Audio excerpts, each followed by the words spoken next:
Hey guys, it is day 164 and I am out here today. 74 degrees. Sunny though. I think yesterday was 74 and cloudy, and now it's sunny. I'll take cloudy any day. Today, I'm out here in the Avia VC4200s. Here it is from the side, and here it is from the other side. So Avia, or Avia, however you want to say it, has a past. If you're a sneakerhead, you kind of know a little bit about that past. But I'm not talking about the past today. I'm talking about where we're at right now.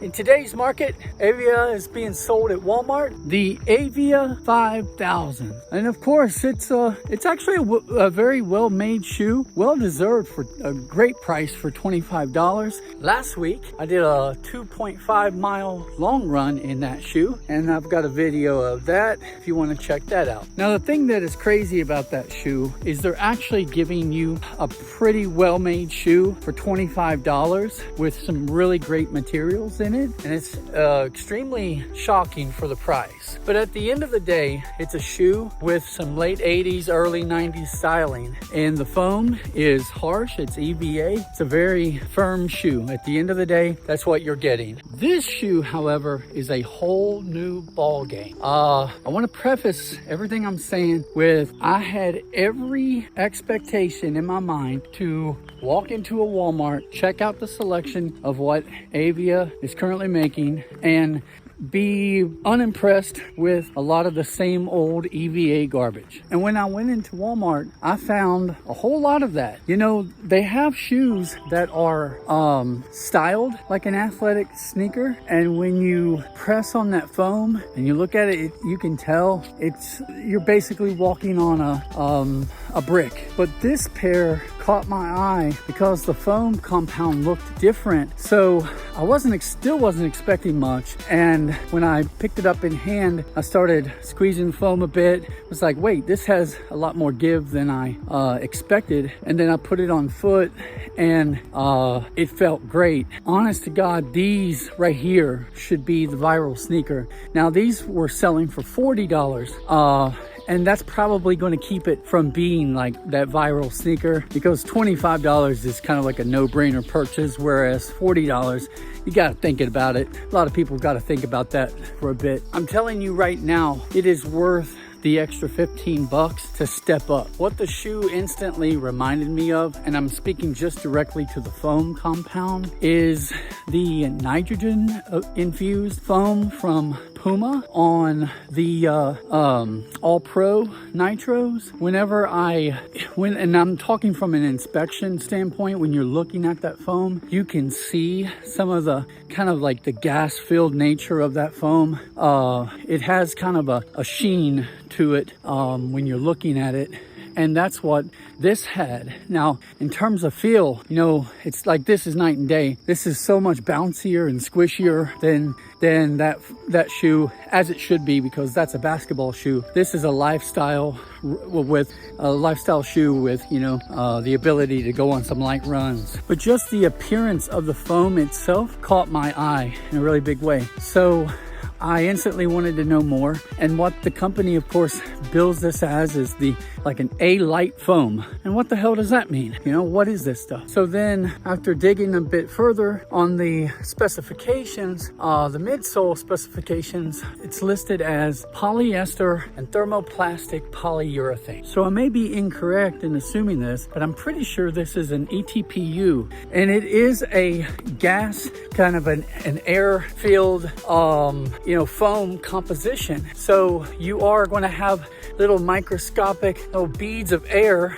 that's going to be embedded within this foam to give it a much bouncier and cushier feel. Now, that sensation is heavily pronounced in the heel. I think this thing has a 11 millimeter heel to toe drop. I would not recommend anyone try to put an orthotic in this shoe unless it's razor thin. Like, it'll go in and you'll be able to get your foot in, but I really only have about an inch of shoe that's kind of holding my foot in at the heel. It's kind of ridiculously crazy. I would not want to be running in these today. So I knew it's a casual walk today. So I knew that I wouldn't be having an issue. But if I were to try to run in these, no orthotic at all. Absolutely none. Now I can feel that they have tried to put in a tiny little bit of an arch support in here. Some shoes have a really flat profile in the footbed,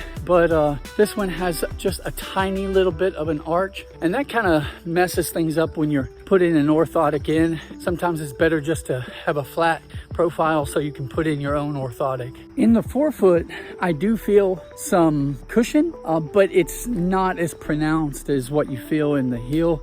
If you're a heel striker and you're going to do some light jogging, I think these things would be wonderful. Short dudes would probably love this shoe just because you do have more of a stacked heel, and it's going to give you the appearance of feeling taller.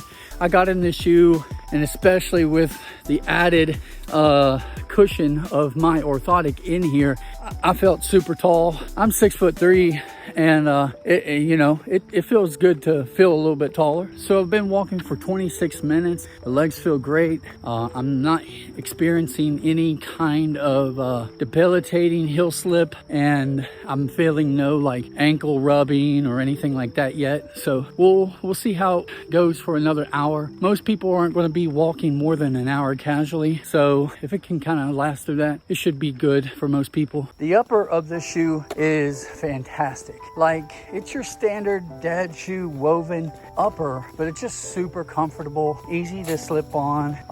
It has laces that kind of serve almost no purpose at all. Overall, they have a really nice, sleek look. I don't know.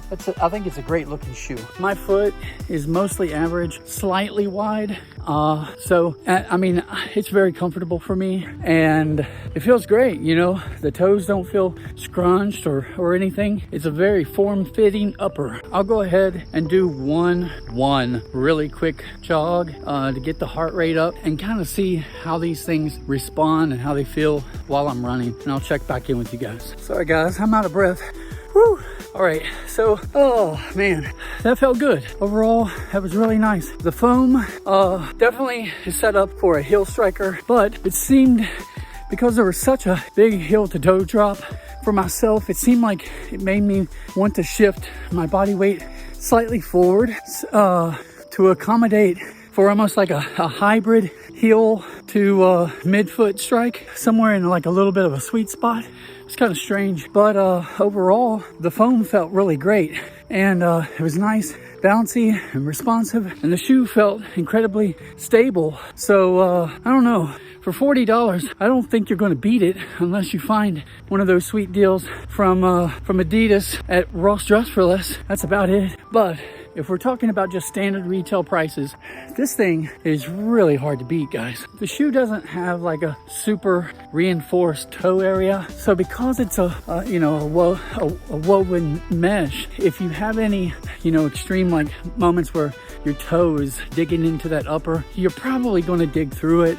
So there's going to be some longevity issues for this shoe. But I think if you know you're not going to be handling any crazy stops, any abrupt stops, and you're not handling a ton of rough terrain or anything, I think this shoe is going to hold up quite a while. But who's to say? I mean, it's a $40 shoe by performance standards, and they call this a performance shoe, but by performance standards, the shoe is heavier. The shoe weighs in at 11.92 ounces or 338 grams, and that's for a men's 10.5.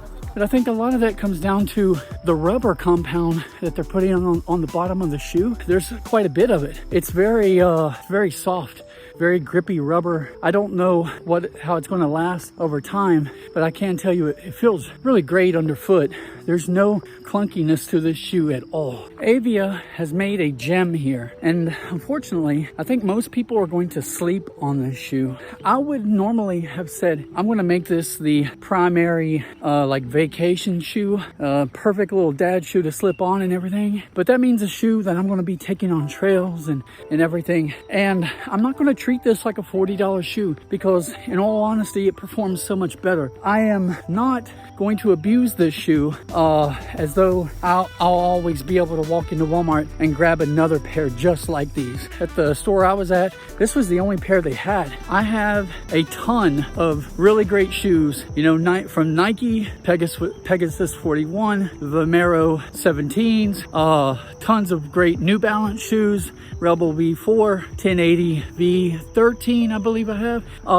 Shoes that feel wonderful underfoot. And I'm going to tell you right now, this shoe belongs in that conversation. It feels just as good as all of those shoes. Of course, it's not going to give you the absolute most plush feeling as some of those, or some of the springiness of, say, a Rebel, or the durability of a Pegasus. But I think you're getting a great balance of all of that for 40 bucks. And it's crazy why this shoe isn't viral, honestly. All right, so that's been the experience for today. Thank you guys for subscribing and liking the channel. I do appreciate everything you guys do.